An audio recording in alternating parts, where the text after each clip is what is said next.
अरे काम चालू कर दे। ठीक है, किसको याद कर रहे थे? प्रताप को। अरे किसको याद कर रहे हो? प्रताप को। कौन है प्रताप के पिताजी? कौन है? कौन है? उदय सिंह। उदय सिंह की वाइफ कौन है? अरे कौन है? जयवंता भाई। उदय सिंह के पापा कौन है?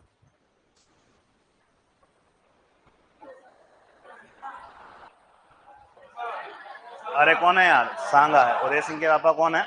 सांगा। सांगा की वाइफ कौन है?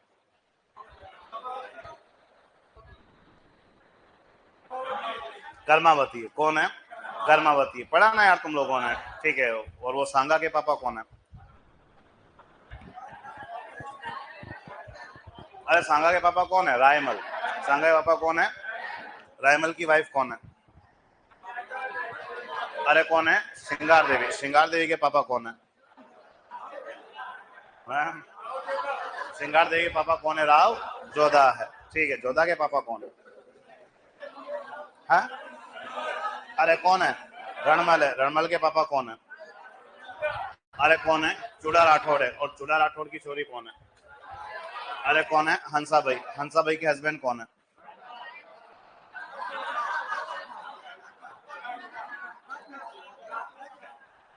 प्रताप को याद कर रहे हो? किसको याद कर रहे हो? प्रताप को। कर रहे हो कि नहीं कर रहे हो? कर रहे हो। पहली क्लास है? फर्स्ट क्लास है? और कोई बात नहीं, यहीं से शुरुआत है अभी, है ना? ठीक है, तो हम थोड़ा सा पढ़ रहे हैं, थोड़ा सा आगे चल रहे हैं, कोई दिक्कत नहीं, वापस रिपीट करेंगे तब वापस हो जाएगा। ठीक है, लेकिन अभी यहीं से आगे पढ़ेंगे। और जो टॉपिक पढ़ रहे हैं वो भी सेंटर में है, सेंटर से आगे जा रहे हैं हम लोग। ठीक है, तो प्रताप को याद कर रहे हो तुम लोग। किन को याद कर रहे हो? प्रताप को। एक तो तुम हल्दी घाटी का मैच खेल रहे हो। कौन सा मैच खेल रहे हो? तो मुझे तुम लोग ये बताओ कि उधर कोई वो अफवाह फैला देता कोई आदमी है? कौन फैलाता है? मैं अख्तर खान। ठीक है, उधर अपना एक आदमी ऐसा भी था जिसकी सलाह मानने से प्रताप मना कर देता है। मन में मत बोलो, खुल के बोलो आराम से। अरे कौन है? अरे अरे आदमी का नाम क्या है? अरे आदमी का नाम जो तुम लोग क्या बताओगे? तो आदमी इसको बुला के नाम है। ये कल परसों भी ऐसे ही बंद हो गया था ना अपना। है, इधर ही होगा।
ठीक है वो तो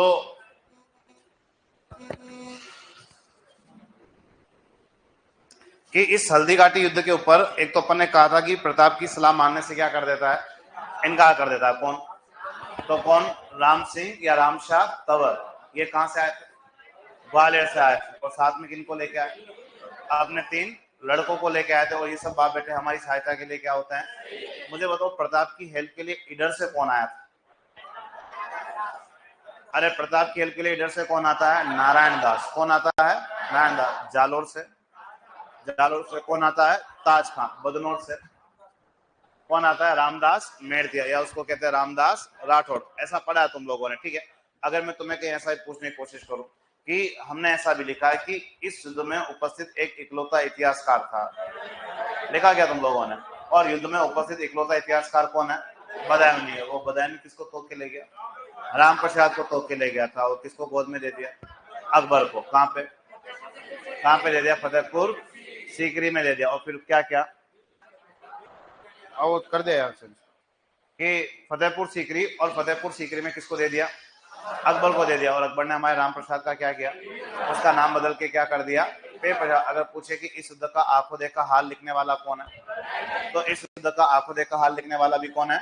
बदायूं। कौन से ग्रंथ में लिख के गया? थोड़ा देख के बता दोगे ना? मुनखबंतु उत तवारिक में जो है वो क्या है, लिख के गया था। ठीक है। इसके अलावा शायद तुमने कुछ बातें ऐसी भी की है कि हल्दी घाटी युद्ध के समय प्रताप की राजधानी क्या थी? हल्दी घाटी युद्ध के समय प्रताप की राजधानी क्या थी?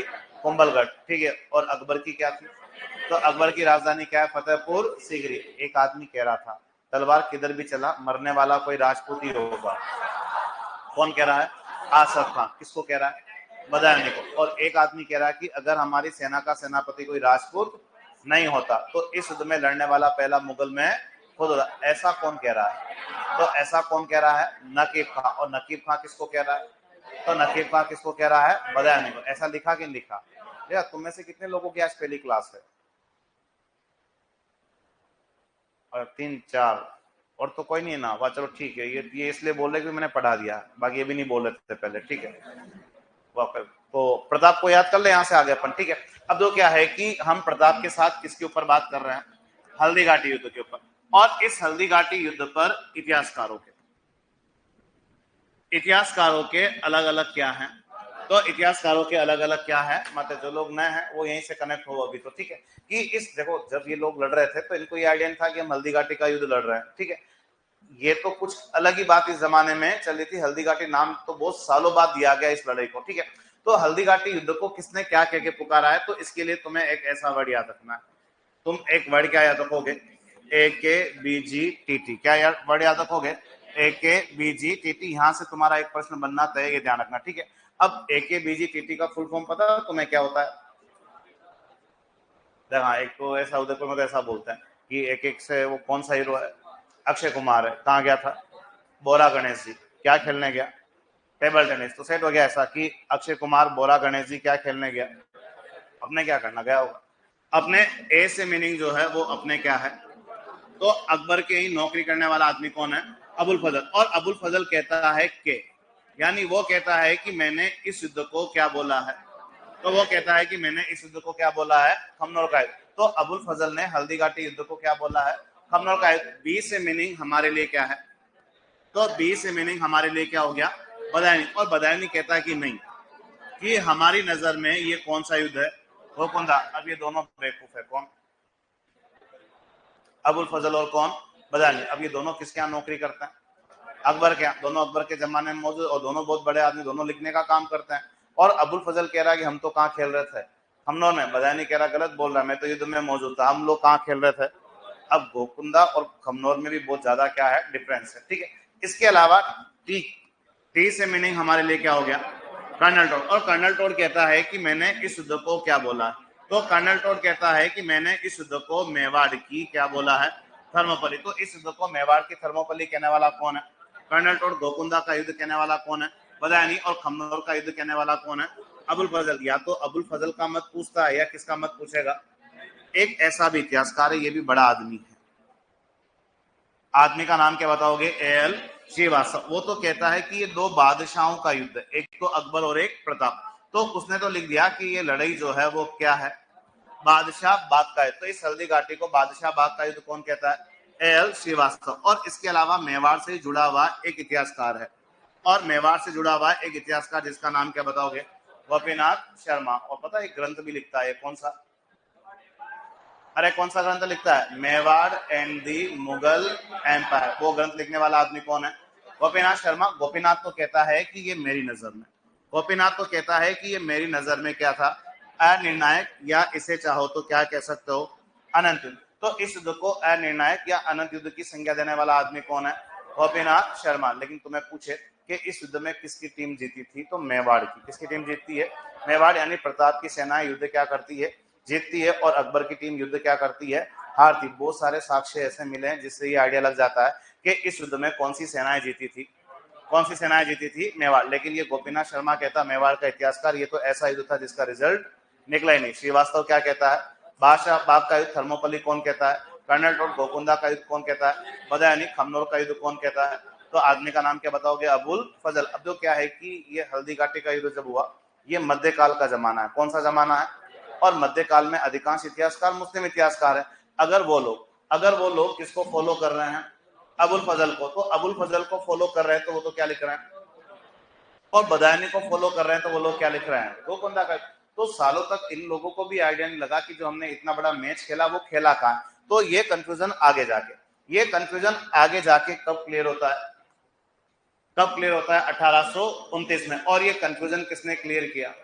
तो किसने क्लियर किया? कर्नल टोट। और कर्नल टोट कहता है कि ना तो इसको पता है, किसको? बदायूनी को। ना किसको पता है? अबुल फजल। वो कहता है कि ये तो असल में कहाँ खेल रहे थे, कि ये तो असल में कहाँ लड़ रहे थे? हल्दी घाटी। और तुम्हें आइडिया है कि 1829 में कर्नल टोट ने एक मोटी सी किताब निकाली थी, नाम याद है क्या किसी को? है? हाँ, वेरी गुड। अरे उस किताब का नाम क्या? वैसे तुम लोग पढ़ दोगे, ज्योग्राफी वाले मार साहब आएंगे तुम्हें ये सब पढ़ाएंगे। और उस किताब का नाम क्या है? Annuls and antiquities of Rajasthan. और इस बुक को 1829 में जब पब्लिश किया गया, इसी किताब के अंदर इस युद्ध को पहली बार किस नाम से मेंशन किया गया? हल्दी घाटी। यानी इस युद्ध को हल्दी घाटी नाम देने वाला ये आदमी कौन है? और कर्नल टोट एक स्लोगन भी लिखता है हमारे मेवाड़ के इस युद्ध के ऊपर। वो लिखता है कि मेवाड़ में ऐसा कोई जगह ही नहीं है जहां कौन से जैसे युद्ध मैदान नहीं हो, थर्मोपल्ली जैसे। और इस हल्दी घाटी में तो मेवाड़ का प्रत्येक वीर जो है वो किसके जैसा लड़ा है? तो मेवाड़ का प्रत्येक वीर जो है वो किसके जैसा लड़ा है? लियोनिडास के जैसे। किसके जैसा लड़ा है? लियोनिडास। देखो, लियोनिडास आदमी का नाम है, ठीक है। ये थर्मोपल्ली भी एक युद्ध का नाम है। थर्मोपल्ली किसका नाम है? वो वर्ल्ड हिस्ट्री में हुआ, विश्व इतिहास में हुआ, अपने कहीं काम नहीं आ रहा। 480 ईसा पूर्व में। कब हुआ था? 480 ईसा पूर्व में एक युद्ध होता है जिसका नाम है थर्मोपल्ली, फारस और यूनान के बीच में। किसके बीच में हुआ? फारस यानी आज का ईरान। ईरान को उस जमाने में क्या बोलते थे? फारस। तो ईरानियों और यूनानियों के बीच में एक लड़ी लड़ी गई थर्मोपल्ली। उस यूनान का एक बड़ा ही फेमस सेनापति है। कौन? आदमी का नाम क्या है? लियोनिडास, जो थर्मोपल्ली युद्ध में बहुत बड़ी वीरता दिखाता है। और हमारे मेवाड़ के वीरों की तुलना लियोनिडास से किस आदमी ने कर ली? तो आदमी का नाम क्या बताओगे? कर्नल टोट। तो कल से आगे लिखना शुरू करो। देखो हल्दी घाटी युद्ध पर इतिहासकारों के मत, और लिख दो AKBGTT करके।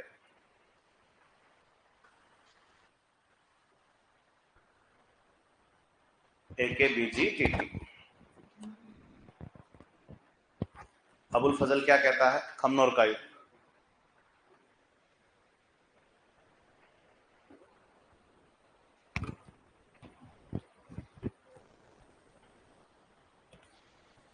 बदायूनी क्या कहता है?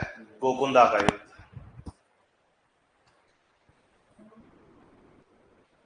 बदायूनी कहता है गोकुंदा का युद्ध।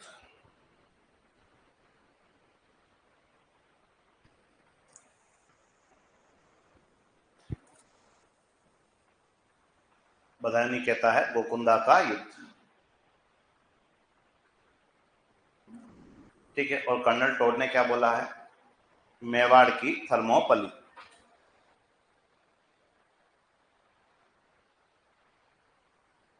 कर्नल टोड इस युद्ध को क्या बोलता है? मेवाड़ की थर्मोपल्ली। कर्नल टोड ने इस युद्ध को क्या बोला है? मेवाड़ की थर्मोपल्ली, ठीक है। एक लिखो AL श्रीवास्तव। इसका पूरा नाम है आशीर्वाद लाल श्रीवास्तव, है ना। AL श्रीवास्तव ये कहता बादशाह बाग का युद्ध। AL श्रीवास्तव कहता है बादशाह बाग का युद्ध। बादशाह बाग का युद्ध। बादशाह बाग का युद्ध। और एक लिखो गोपीनाथ शर्मा। और गोपीनाथ शर्मा क्या कहता है? अनंत युद्ध या अनिर्णायक युद्ध। गोपीनाथ शर्मा क्या कहता है? अनंत युद्ध या अनिर्णायक युद्ध। अनंत युद्ध या अनिर्णायक युद्ध। अनंत युद्ध या अनिर्णायक युद्ध। अनंत युद्ध या अनिर्णायक युद्ध। आप सब लोग कंप्लीट हो यहाँ तक, सबने लिख लिया, बड़े यहाँ से आगे, ठीक है। नेक्स्ट देखो इस युद्ध को पहली बार, देखो इस युद्ध को पहली बार, देखो इस युद्ध, देखो इस को पहली, इस युद्ध को पहली बार हल्दी घाटी युद्ध के नाम से, इस युद्ध को पहली बार हल्दी घाटी युद्ध के नाम से, इस युद्ध को पहली बार हल्दी घाटी युद्ध के नाम से, हल्दी घाटी युद्ध के नाम से, हल्दी घाटी युद्ध के नाम से 1829 ईस्वी में, हल्दी घाटी युद्ध के नाम से 1829 ईस्वी में, 1829 ईस्वी में, 1829 ईस्वी में कर्नल टोड ने, कर्नल टोड ने, कर्नल टोड ने अपनी रचना, कर्नल टोड ने अपनी रचना, कर्नल टोड ने अपनी रचना, कर्नल टोड ने अपनी रचना annals and antiquities of Rajasthan में लिखा था। इस युद्ध को पहली बार हल्दी घाटी युद्ध के नाम से कर्नल टोड ने अपनी रचना annals and antiquities of Rajasthan में लिखा था। Annals and antiquities of Rajasthan में लिखा था, annals and antiquities of Rajasthan में लिखा था 1829 में। कब लिखा था? 1829 में। खैर तुम लोग पढ़ोगे इसका डिटेल। नेक्स्ट लिखो, लिखो कर्नल टोड ने लिखा था। नेक्स्ट आंसर लिखो, कर्नल टोड ने लिखा था, कर्नल टोड ने लिखा था, कर्नल टोड ने लिखा था। देखो मेवाड़ में ऐसा कोई क्षेत्र नहीं है, कर्नल टोड ने लिखा था मेवाड़ में ऐसा कोई क्षेत्र नहीं है, मेवाड़ में ऐसा कोई क्षेत्र नहीं है,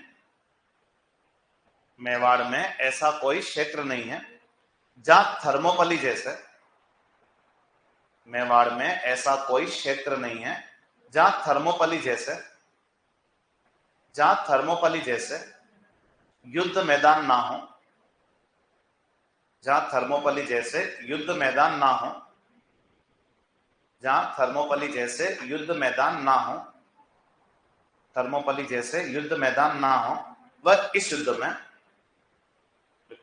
वह इस युद्ध में मेवाड़ का प्रत्येक वीर, वह इस युद्ध में मेवाड़ का प्रत्येक वीर, इस युद्ध में मेवाड़ का प्रत्येक वीर लियोनिडास जैसे लड़ा था।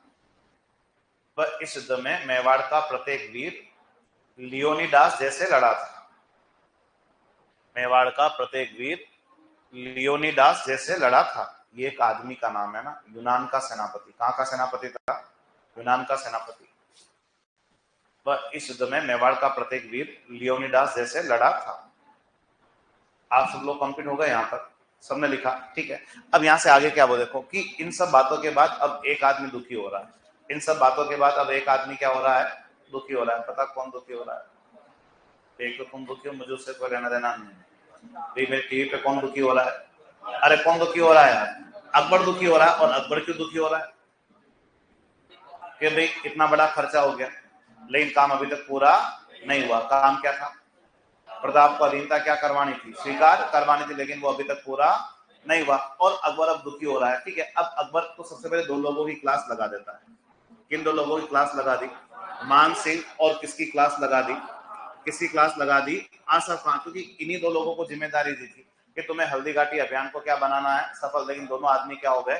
फेल। और अकबर ने कहा कि तुम मुझे अपनी शक्ल मत दिखाना। और अकबर ने कहा कि आज से तुम मेरे कहाँ उपस्थित नहीं होंगे। दरबार में आने तक पे रोक लगा दी थी मान सिंह और किसके? आसफ खान। मतलब यहीं से आगे लगता है मुगल सेना एक जीत थी तो कभी भी इनके दरबार में आने पर रोक नहीं लगती। मतलब कहीं ना कहीं वो हारी है, तभी तो अकबर ने इन दोनों आदमियों के दरबार में आने पे क्या लगा दी? रोक। और ये दोनों मुगलों के बड़े अधिकारी है। तो मुगलों के बड़े अधिकारियों को मुगल दरबार से क्या मिलती है? सुविधाएं। उस जमाने में उन सुविधाओं को क्या कहते थे? ड्योढ़ी। और इनकी ड्योढ़ी भी अकबर ने क्या करवा दी? बंद की। आज के बाद कोई सुविधा नहीं दी जाएगी। किसको? मानसिंह और आसफ का। जब ये दुखी हो रहा है कौन? अकबर। तो अकबर ने अपने खास जासूस को बुलाया, और जिस खास जासूस को बुलाया उस जासूस का नाम क्या है? मोहम्मद खां। एक जासूस है जिसका नाम क्या बताओगे? मोहम्मद खां। और मोहम्मद खां को बुलाया कि तो अभी का भी कहां निकल, कहां जा? मेवाड़। और जाके देख के आ कि इस समय ये आदमी कहां है, कौन? और अकबर के कहने पर मोहम्मद खां जो है वो प्रताप की स्थिति पता करने के लिए कहां आता है? मेवाड़। और मेवाड़ में आके किसको ढूंढता है? प्रताप। लेकिन मोहम्मद खां को भी प्रताप नहीं मिला। और जब मोहम्मद खां खाली हाथ लौट आया तो फिर दुखी हुआ कौन? ये लास्ट तक ऐसे दुखी रहेगा, लास्ट में रोने भी लग जाएगा कौन? अकबर। और मोहम्मद खां भी जब खाली हाथ आ गया तो ये और दुखी हो गया कौन? अकबर। और अकबर से अब रहा नहीं जा रहा। अकबर कह रहा मैं खुद ही जाऊंगा। किसको ढूंढना है? प्रताप को ढूंढना है। और हल्दी घाटी युद्ध के बाद अकबर खुद प्रताप को ढूंढने निकला और अपने साथ किसको लेके आ गया? एक सेनापति। और अपने साथ किस सेनापति को लेके आया? तो आदमी का नाम क्या बताओगे? भगवान दास। अब ये दोनों आदमी भी प्रताप को ढूंढने के चक्कर में कहा है? मेवाड़। और ये दोनों आदमी भी प्रताप को ढूंढते ढूंढते मेवाड़ में कहां तक पहुंच गए? उदयपुर। लेकिन इनको भी कौन नहीं मिला? इनको भी कौन नहीं मिला? प्रताप। और जब इनको भी प्रताप नहीं मिला वो फिर दुखी हुआ कौन? साला खर्चा और बढ़ गया, अब तो खुद आया था। अब तो वो खुद आया था। तो अकबर ने क्या किया कि अपना सारा गुस्सा किस पे उतार दिया और कहा कि आज से तुम्हारा उदयपुर उदयपुर नहीं है, आज से तुम्हारा उदयपुर क्या है? मोहम्मदाबाद। और अकबर ने उदयपुर का नाम मोहम्मदाबाद कब किया था? तो अकबर ने उदयपुर का नाम मोहम्मदाबाद कब कर दिया था? नवंबर 1576 के अंदर अकबर ने उदयपुर का नाम बदल के क्या कर दिया? मोहम्मदाबाद कर दिया। अब क्या है वो देखो कि जब अकबर ने कहां कंट्रोल कर लिया? उदयपुर। तो दो बड़े लोगों को उदयपुर का क्या सौंप दिया? प्रशासन। तो एक तो प्रशासन सौंपा गया इस आदमी को। आदमी का नाम क्या बताओगे? जगन्नाथ कछवा। और इसके अलावा एक प्रशासन किस आदमी को भी सौंपा गया? तो किसको सौंपा गया? तो अकबर का एक और आदमी कौन था? फखरुद्दीन। तो जब अकबर ने उदयपुर अधिकार किया तो उदयपुर किन दो लोगों को सौंप के आ गया? जगन्नाथ कछवा। और किसको सौंप के आ गया? फखरुद्दीन को। यानी जब हल्दी घाटी हार जाती है मुगल सेनाएं, अकबर तो किन दो लोगों पे गुस्सा उतारता है? मान सिंह और आसफ का। किस जासूस को भेजा गया? मोहम्मद खां। लेकिन ये भी खाली हाथ लौटा। और जब ये खुद सेनापति किसके साथ आया? भगवान दास के साथ प्रताप को ढूंढने के चक्कर में कहां तक पहुंच गया? तब भी इसको प्रताप नहीं मिला। और इस आदमी ने इस समय उदयपुर का नाम बदल के क्या कर दिया? मोहम्मदाबाद। और उदयपुर किन दो लोगों को सौंप के आ गया? जगन्नाथ कछवा। और किसको सौंप दिया था? फखरुद्दीन को। तो पहले कुछ लिखना शुरू कर देखा। देखो असफल रहने पर, देखो असफल रहने पर, असफल रहने पर अकबर ने, असफल रहने पर अकबर ने, असफल रहने पर अकबर ने मानसिंह व आसफ खां के, असफल रहने पर अकबर ने मानसिंह व आसफ खां के, मानसिंह व आसफ खां के, मानसिंह व आसफ खां के दरबार में आने पर, मानसिंह व आसफ खां के दरबार में आने पर, मानसिंह व आसफ खां के दरबार में आने पर, मानसिंह व आसफ खां के दरबार में आने पर प्रतिबंध लगा दिया था। मानसिंह व आसफ खां के दरबार में आने पर प्रतिबंध लगा दिया था। मानसिंह व आसफ खां के दरबार में आने पर प्रतिबंध लगा दिया था। वह इनकी ड्योढ़ी बंद कर दी थी। ड्योढ़ी मतलब सुविधाएं। मानसिंह व आसफ खां के दरबार में आने पर प्रतिबंध लगा दिया था। वह इनकी ड्योढ़ी बंद कर दी थी। वह इनकी ड्योढ़ी बंद कर दी थी। वह इनकी ड्योढ़ी बंद कर दी थी। नेक्स्ट देखो, देखो इसके बाद अकबर स्वयं, मोहम्मद खां को भेजो। इसके बाद अकबर ने, नेक्स्ट आंसर लिखना आप लोग।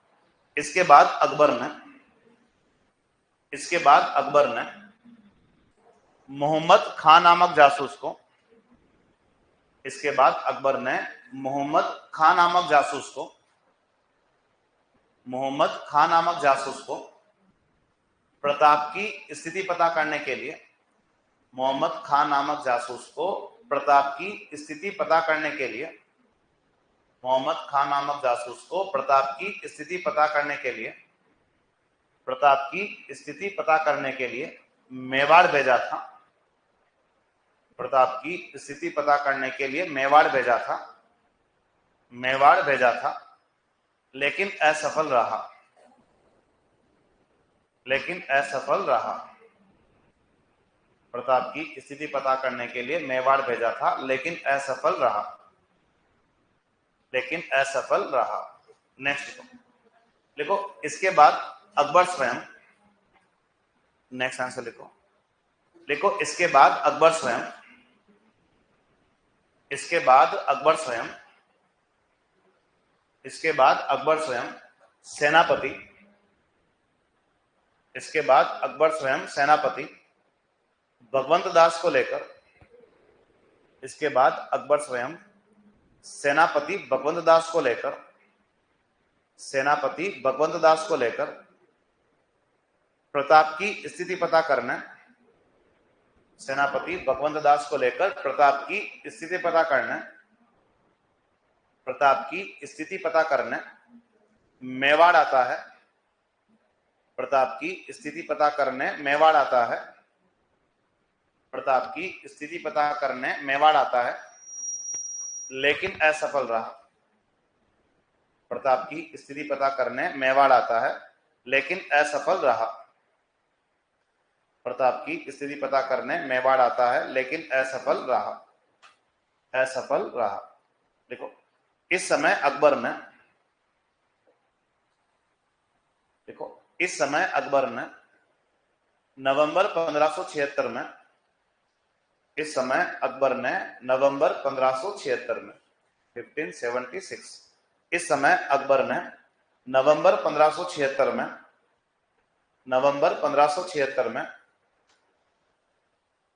उदयपुर पर अधिकार कर, उदयपुर पर अधिकार कर, उदयपुर पर अधिकार कर, उदयपुर पर अधिकार कर इसका नाम मोहम्मदाबाद कर दिया था। नवंबर 1576 में उदयपुर पर अधिकार कर इसका नाम मोहम्मदाबाद कर दिया था, इसका नाम मोहम्मदाबाद कर दिया था, मोहम्मदाबाद कर दिया था। वह उदयपुर पर, मोहम्मदाबाद कर दिया था, वह उदयपुर पर जगन्नाथ कछवा, वह उदयपुर पर जगन्नाथ कछवा, उदयपुर पर जगन्नाथ कछवा वह फखरुद्दीन को, जगन्नाथ कछवा वह फखरुद्दीन को प्रशासक नियुक्त किया था, जगन्नाथ कछवा वह फखरुद्दीन को प्रशासक नियुक्त किया था, जगन्नाथ कछवा वह फखरुद्दीन को प्रशासक नियुक्त किया था, जगन्नाथ कछवा वह फखरुद्दीन को प्रशासक नियुक्त किया था। मेन तो जगन्नाथ कछवा रहा है उदयपुर पर, है ना। जगन्नाथ कछवा वह फखरुद्दीन को प्रशासक नियुक्त किया। ठीक है, अब यहां से आगे क्या बोल, देखो कि वो तो दुखी हो रहा है, कौन, वो लास्ट तक दुखी रहेगा। ठीक है, लेकिन अपने को भी देखना है यार, अपना आदमी कहाँ है, अपना आदमी मतलब कौन। भी तुमने प्रताप को लास्ट टाइम कहाँ देखा, बलिचा में। तुमने प्रताप को लास्ट टाइम कहाँ देखा, अरे बलिचा में देखा ना। उसके बाद है ना प्रताप का नाम कहीं लिखा, वो कौन सा साधन है उनके पास, एटक है उनके पास, क्या है, एटक। और वो एटक किसका घोड़ा है, शक्ति सिंह का घोड़ा है। तो अब यहाँ से आगे क्या हो, देखो कि प्रताप लास्ट टाइम हमारे को कहाँ मिले थे, और उसके बाद तो हमने प्रताप का नाम कहीं लिखा नहीं। तो युद्ध के बाद प्रताप कहाँ गए, तो युद्ध के बाद प्रताप ने 4 लोकेशन बदली। कि युद्ध के बाद प्रताप सबसे पहले कौन से गांव में पहुंचे, कौन से गांव में गए थे, कोलियारी, कोलियारी आता उदयपुर में। ठीक है, उसके बाद थोड़ा सा ऊपर चढ़े और थोड़ा पहाड़ियों में कहां चढ़ के रहने लग गए, और आवरगढ़ थोड़ा सा समय गुजार लिया। तो आवरगढ़ प्रताप के इतिहास में क्या कहलाती है, तो आप बताओगे कि आवरगढ़ जो है वो प्रताप के इतिहास में क्या कहलाती है, अस्थायी राजधानी। तो एग्जाम में पूछे कि हल्दीघाटी युद्ध के बाद प्रताप की अस्थायी राजधानी कौन सी थी, तो आप लोगों का आंसर क्या आना चाहिए, आवरगढ़। इसके बाद थोड़ा और ऊपर चढ़े, कहां पहुंचे, केलवाड़ा, और उसके बाद थोड़ा और ऊपर चढ़ के सेफ हो गए, और कहां सेफ हो गए, कुंभलगढ़। और कुंभलगढ़ वापस लंबा समय गुजारा, तो कुंभलगढ़ प्रताप की वापस, कुंभलगढ़ जो है वो प्रताप की वापस कौन सी राजधानी हो गई, तो कुंभलगढ़ वापस प्रताप की कौन सी राजधानी हो गई, तो कौन सी राजधानी हो गई, अस्थायी राजधानी। ये ऊपर की 2 जगह जो है वो कहाँ आती है, उदयपुर, और ये लास्ट वाली 2 जगह जो कहाँ आती है, राजसमंद में। तो अब यहाँ पे 2 तरह के प्रश्न है। एक तो प्रश्न ये बनेगा कि हल्दीघाटी युद्ध के समय प्रताप की राजधानी क्या थी, कुंभलगढ़। हल्दीघाटी युद्ध के बाद भी प्रताप की राजधानी क्या है, कुंभलगढ़ ही है। लेकिन केवल वो अस्थायी राजधानी वर्ड अगर आ जाए, तो अस्थायी राजधानी आ जाए तो ही हमें बताना है किसके बारे में, आवरगढ़ के बारे में, बाकी हल्दीघाटी युद्ध के समय भी कुंभलगढ़ थी, हल्दीघाटी युद्ध के बाद भी राजधानी क्या रहेगी, कुंभलगढ़। और 4 लोकेशन चेंज की, सबसे पहले कौन से गांव में, कोलियारी, कोलियारी के बाद आवरगढ़, आवरगढ़ के बाद केलवाड़ा, और केलवाड़ा के बाद कहां पहुंचे, कुंभलगढ़। तो लिखो, देखें, लिखो युद्ध के बाद प्रताप की स्थिति, युद्ध के बाद प्रताप की स्थिति, युद्ध के बाद प्रताप की स्थिति, युद्ध के बाद प्रताप की स्थिति,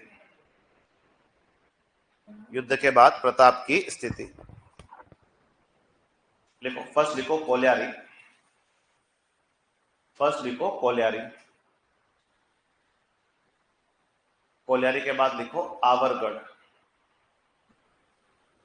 फर्स्ट लिखो कोलियारी, कोलियारी के बाद लिखो आवरगढ़, और आवरगढ़ में लिख देना डैश करके अस्थायी राजधानी। दोनों जगह फर्स्ट उदयपुर में ही है ना, आवरगढ़ के लिए डैश करके लिख दो अस्थायी राजधानी, अस्थायी राजधानी। फिर थर्ड कहां पहुंचे, केलवाड़ा, और फिर बिल्कुल सेफ हो गए कहां, कुंभलगढ़, और कुंभलगढ़ के लिए डैश करके लिख दो स्थायी राजधानी, कुंभलगढ़ के लिए डैश करके लिखो स्थायी राजधानी, स्थायी राजधानी,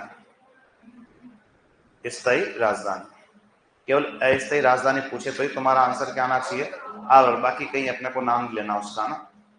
आप सब लोग कंप्लीट हो यहां तक? अरे सबने लिखा कि नहीं लिखा? आज तुम कम जने आए क्या आज? अरे हिंदी क्लास में तो चले गए, बिजी बहुत काम होंगे उनके, बस ठीक है। तो बड़े यहाँ से आगे अपन को, ठीक है। अब यहाँ से आगे क्या सीन है वो देखो, कि अब वो दुखी हो रहा है अकबर, और अकबर अपनी टीम के एक सबसे खतरनाक आदमी को मेवाड़ रवाना करता है।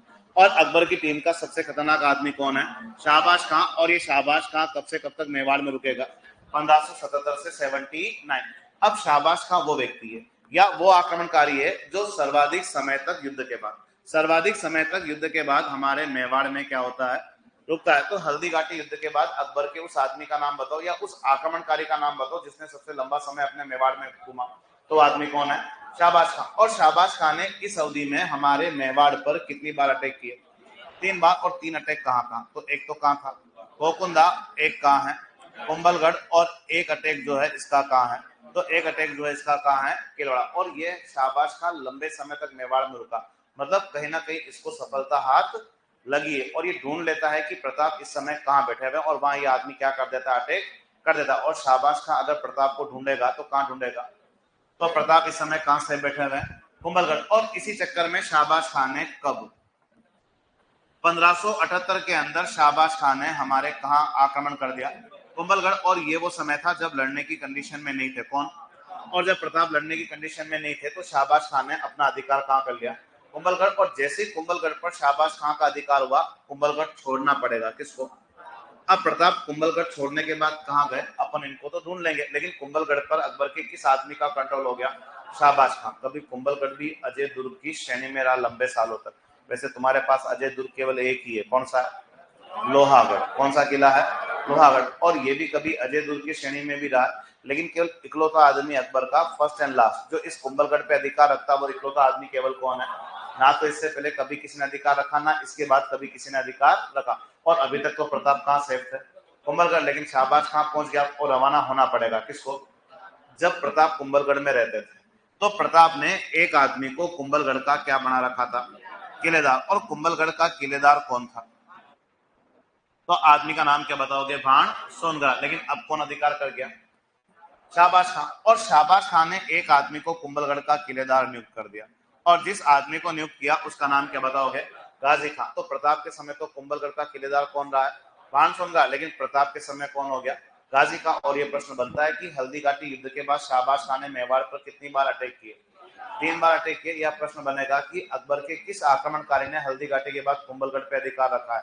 तो भी आदमी तुम्हारे लिए कौन हो जाता है, शाहबाज खां। तो लिखो, देखें, देखो शाहबाज खां 1577 से 79, शाहबाज खां 1577 से 79, 1577 से 79, 1577 से 79, ठीक है। लिखो देखो भगवंत दास के बाद भेजा गया, देखो भगवंत दास, यहां से भी एक सीक्वेंस बन रहा है, वो क्या अपन बात करते हैं अभी। लिखो लिखो भगवंत दास के बाद भेजा गया ये अकबर का, लिखो भगवंत दास के बाद भेजा गया ये अकबर का, भगवंत दास के बाद भेजा गया ये अकबर का मेवाड़ की ओर, भगवंत दास के बाद भेजा गया ये अकबर का मेवाड़ की ओर, अकबर का मेवाड़ की ओर दूसरा आक्रमणकारी था, अकबर का मेवाड़ की ओर दूसरा आक्रमणकारी था, अकबर का मेवाड़ की ओर दूसरा आक्रमणकारी था, अकबर का मेवाड़ की ओर दूसरा आक्रमणकारी था, जो सर्वाधिक समय तक मेवाड़ में रुका। अकबर का दूसरा आक्रमणकारी था जो सर्वाधिक समय तक मेवाड़ में रुका, जो सर्वाधिक समय तक मेवाड़ में रुका, जो सर्वाधिक समय तक मेवाड़ में रुका, सर्वाधिक समय तक मेवाड़ में रुका। वह इस अवधि में, वह इस अवधि में, वह इस अवधि में शाहबाज खान ने मेवाड़ पर, वह इस अवधि में मतलब 77 से 79, वह इस अवधि में शाहबाज खान ने, इस अवधि में शाहबाज खान ने मेवाड़ पर 3 बार आक्रमण किया था। ये संख्या पूछी गई पेपर में, ध्यान रखना। इस अवधि में शाहबाज खान ने मेवाड़ पर 3 बार आक्रमण किया था। शाहबाज खान ने इस अवधि में मेवाड़ पर 3 बार आक्रमण किया था, 3 बार आक्रमण किया था। और कहां कहां, तो तीनों लोकेशन लिख दो, गोकुंदा, कुंभलगढ़, केलवाड़ा, गोकुंदा, कुंभलगढ़, केलवाड़ा, गोकुंदा, कुंभलगढ़, केलवाड़ा, गोकुंदा, कुंभलगढ़, केलवाड़ा। ठीक है, लिखो 1578 में, लिखो 1578 में शाहबाज खां व प्रताप के बीच, 1578 में शाहबाज खां व प्रताप के बीच,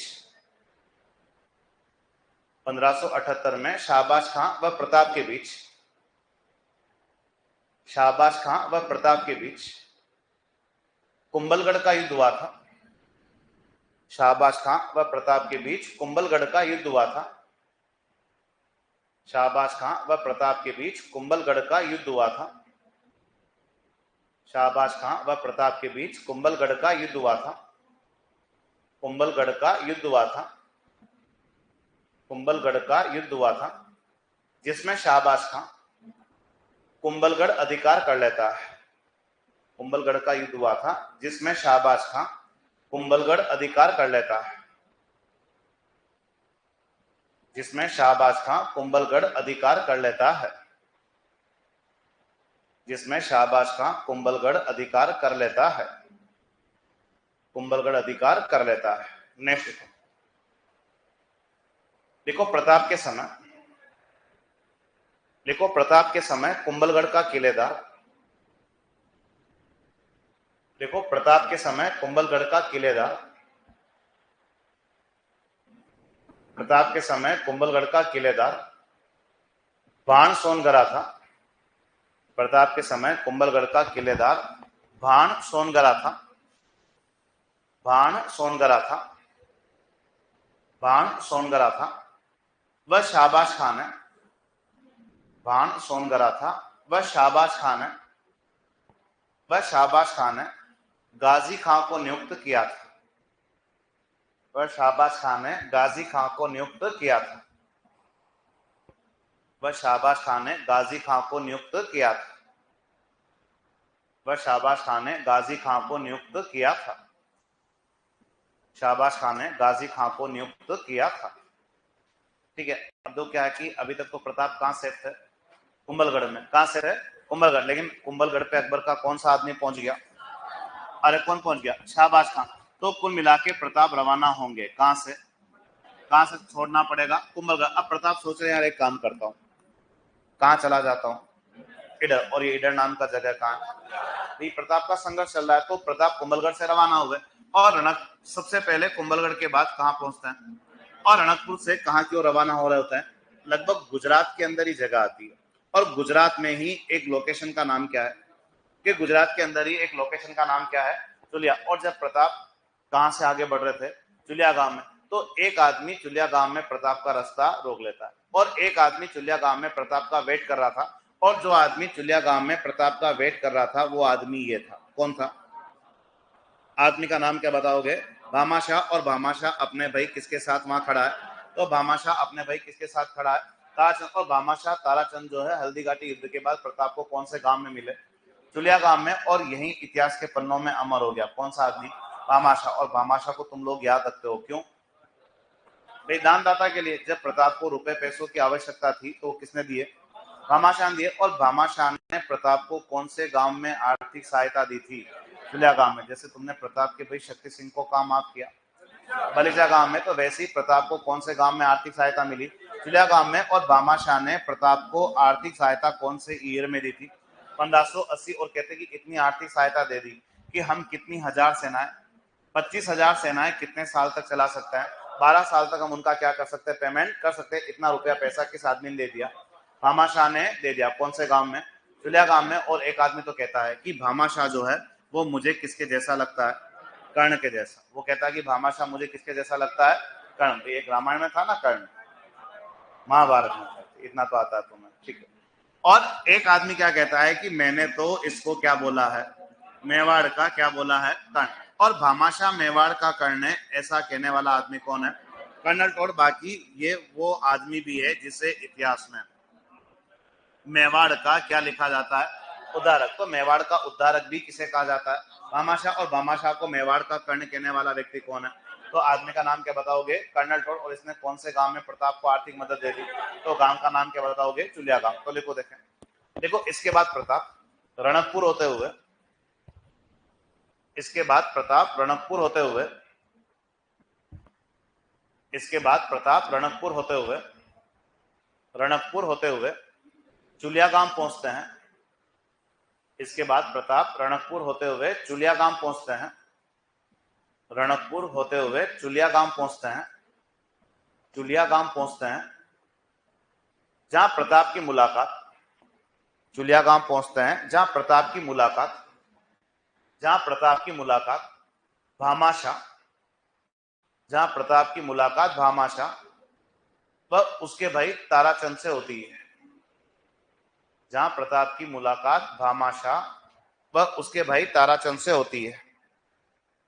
जहां प्रताप की मुलाकात भामाशाह व उसके भाई ताराचंद से होती है।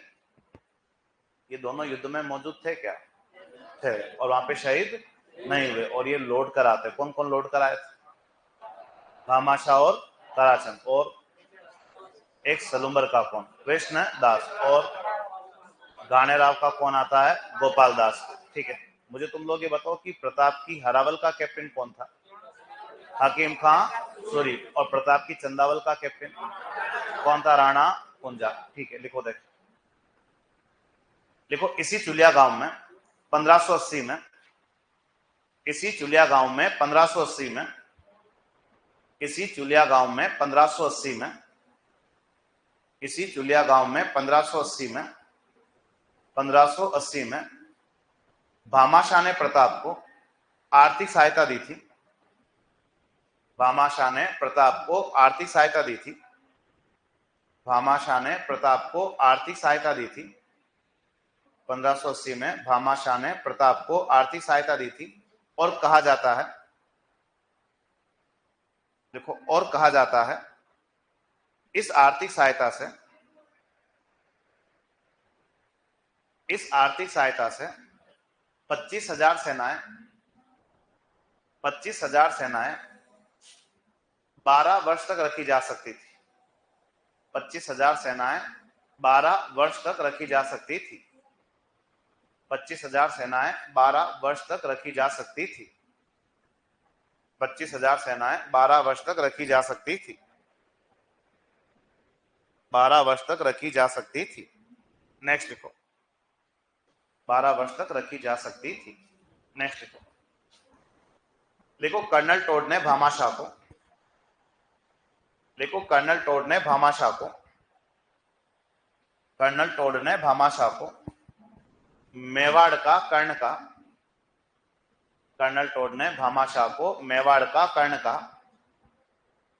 कर्नल टोड ने भामाशाह को मेवाड़ का कर्ण कहा। कर्नल टोड ने भामाशाह को मेवाड़ का कर्ण कहा। मेवाड़ का कर्ण का। वह भामाशाह को मेवाड़ का उद्धारक भी कहा जाता है। वह भामाशाह को मेवाड़ का उद्धारक भी कहा जाता है।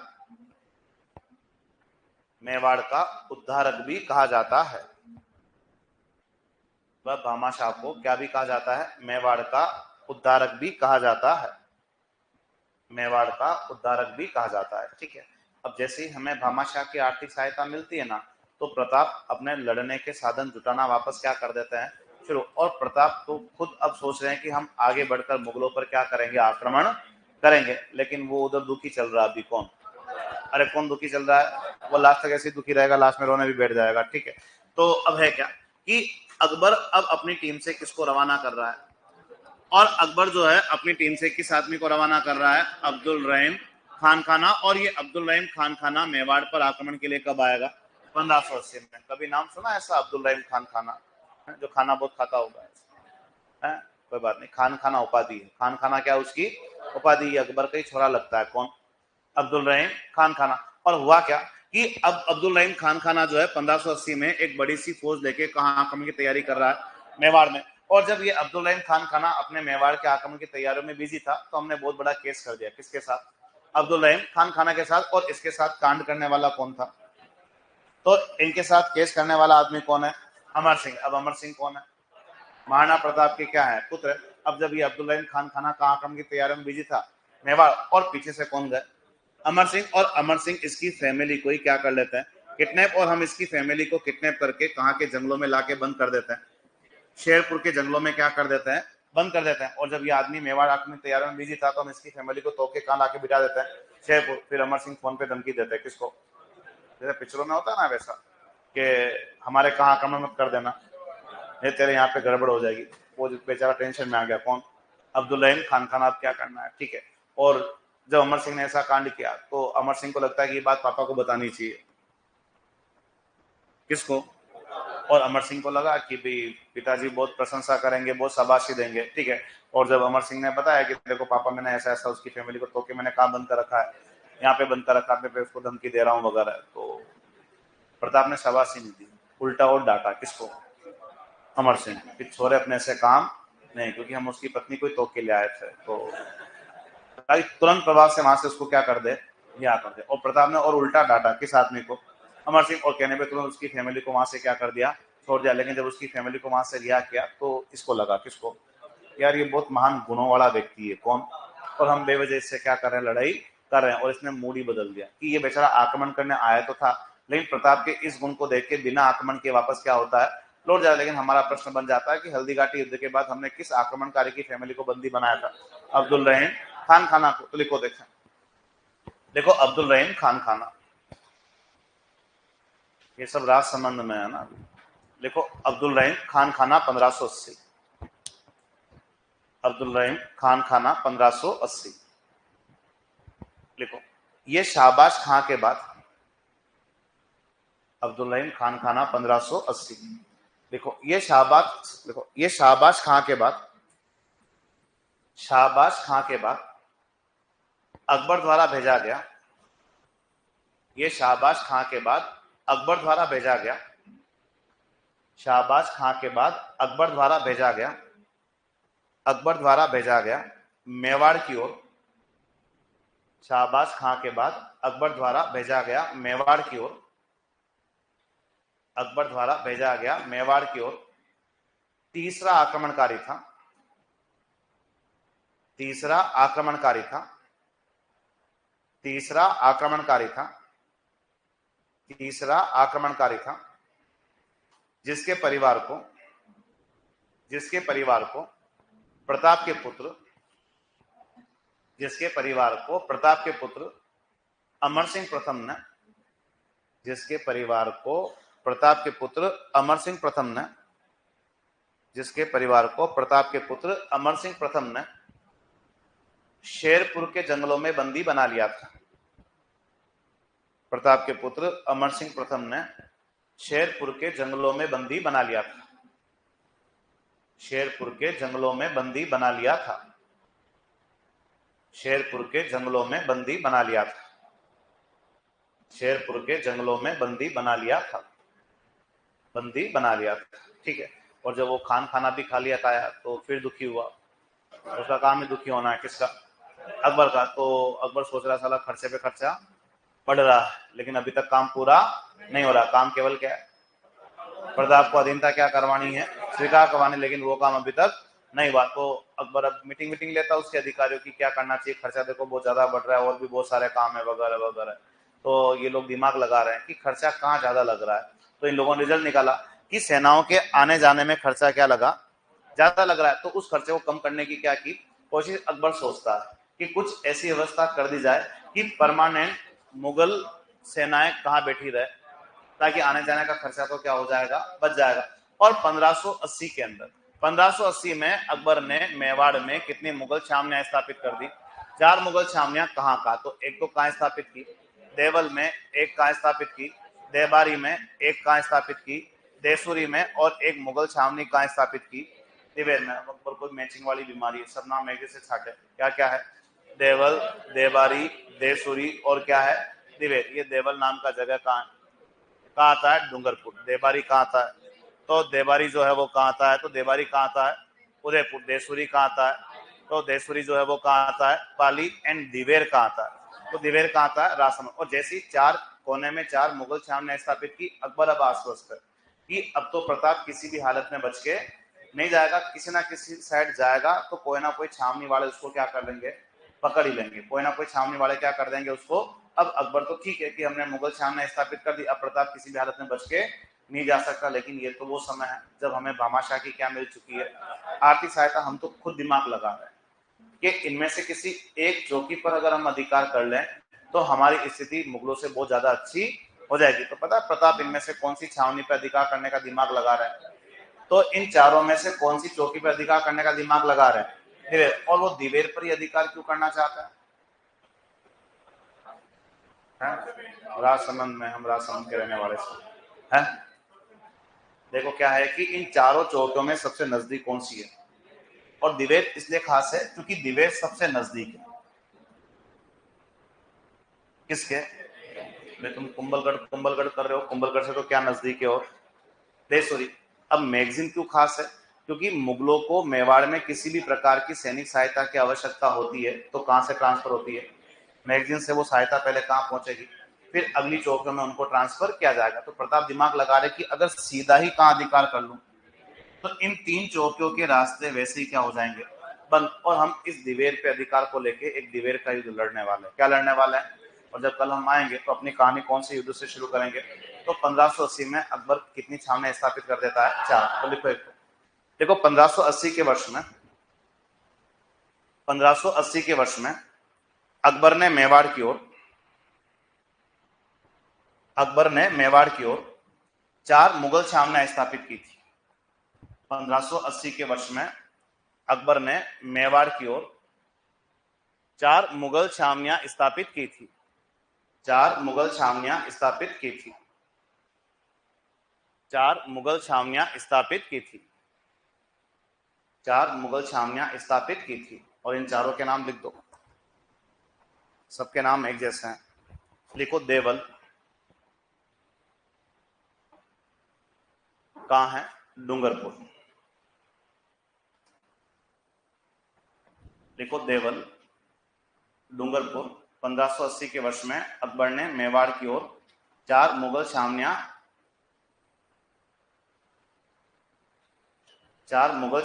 स्थापित की थी। लिखो देवल, डूंगरपुर, देबारी, उदयपुर। देवल, डूंगरपुर, देबारी, उदयपुर, देसूरी, पाली और दिवेर राजसमंद। देवल, डूंगरपुर, देबारी, उदयपुर, देसूरी, पाली, दिवेर, राजसमंद। और चारों में सबसे खास कौन सी है? मैगजीन वाली। क्यों? किसके पास पड़ती है वो? मैगजीन। तो कल आती है अपन दिवेर का युद्ध, बाकी बात कल करते हैं।